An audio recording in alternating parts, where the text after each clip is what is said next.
Valiant Thor, the extraterrestrial alien rumored to have worked for the US government. Valiant Thor's story is one of the strangest ever to come from the UFO community and is based on several books by Frank E. Stranges, but most notably the legendary The Stranger and the Pentagon. Dr. Frank E. Stranges was a founder of the National Investigations Committee on Unidentified Flying Objects in 1967. He was also an actor and documentary film producer. He wrote many books on scientific and religious subjects, including the classic The Stranger at the Pentagon.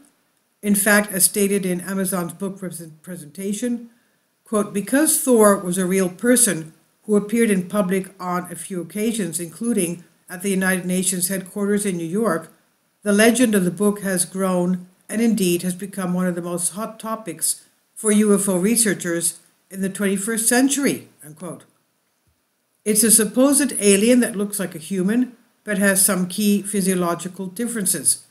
According to Dr. Stranges, Thor was around 6 feet tall and weighed about 84 kilograms, with brown, wavy hair and brown eyes. While the IQ could be estimated as 1,200, he could speak 100 languages fluently. He is from Venus, and after coming to Earth, he worked with the US government for some time, and his story is beyond fascinating. Valiant arrived on Earth in a flying saucer, March 16, 1957. He landed his craft not far from the White House on a farm in Alexandria, Virginia. There he was confronted by two police officers who immediately drew their weapons on him. He, with a metaphor of thought, quickly convinced them that he had no intention of harming them, that he was friendly. He asked them to speak to their supreme leader.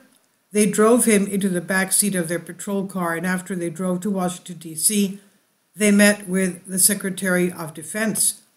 When he asked him where he was from, he replied from the planet Venus, and that there are currently 77 Vesuvians walking the earth among you in the United States, he said. He said very soon he was escorted to President Dwight Eisenhower, while dozens of armed guards and Secret Service men surrounded the meeting place. When the president asked for proof of his words, Valiant offered to go with him on his ship, and Eisenhower replied with a curious look that this could not happen, simply as many people would have to be informed of his every move, to consult committees, observe the required safety measures. Then another gentleman rushed into the room. It was Vice President Richard Nixon, who told him without hesitation that he had caused quite a stir. The ice was gradually broken and the meeting developed smoothly and on a very friendly level. They discussed many things, including how Earth had been under control, close control, for hundreds of years before the 1945 atomic bomb. He explained to them that he represented the Intergalactic High Council, which was concerned about nukes and the possibility of humanity being destroyed from them. And you can read Why Galactic Confederation Expelled Earth, sci-fi. Now, he stayed for about 3 years on Earth in a nicely furnished apartment in the Pentagon, but always kept in constant communication with his ship and the planet Venus, since he came and went many times. All this time, he has been in constant cooperation with the Pentagon and the President, not for military purposes, but to persuade him to help humanity live without disease, poverty, death, and possibly rejoin the Galactic Federation. Although Eisenhower seemed willing to make public everything about Valiant's visit and purposes, Nixon, the Secretary of Defense, the head of the Central Intelligence Agency, military chiefs, and other government officials had several objections. On a cold December day, taking the message from the Supreme Council, President Eisenhower told Valiant that his intention to help the human family would disrupt the economy of the United States and could plunge it into the abyss of chaos. Very politely, he explained to him that the people of this planet were not prepared to cope with such conditions that would arise if the recommendations of this otherworldly visitor were carried out. What might these recommendations have been? Among other things, Valiant and his team would be willing to explain and teach that death on Earth is an anomaly in the universe. Death is a choice, not an inevitable event. people are taught that eternity is a possibility, not an event. Wars happen because we humans choose to accept deception and violence rather than reject it in all its forms. Experiencing a transcendental state is a normal phenomenon on Earth. Transcendental states open the door to technologies that can solve every problem on Earth. That can be energy, medicine, communications, travel, science, and more. Literally nothing would remain unchanged. Valiant accepted the polite rejection the president handed him. It was something of an unwritten law of his morality, not to impose his will on those who did not wish it, unlike humans.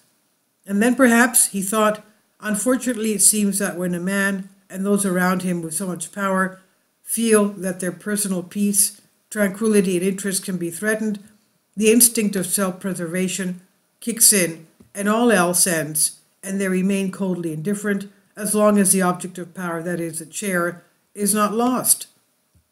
However, Valiant offered to help many scientists working on medical projects or projects directly related to the space sciences, but he categorically refused to cooperate or advise on bombs, weapons, and armaments, as well as on what we now know as the Star Wars program.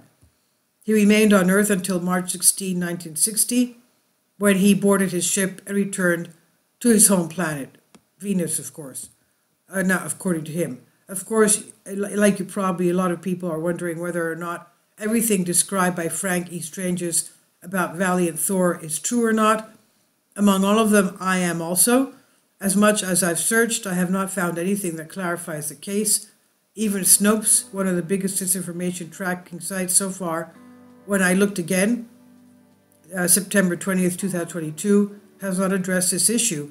So you should have a caveat. This I've translated for you from a Greek article. Please leave your comments and thank you for your support.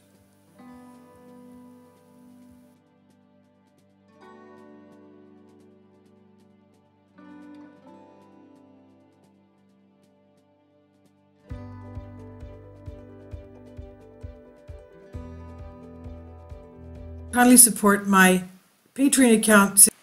The daily posts are 5 videos daily, and they are totally different from what I have on my YouTube channel.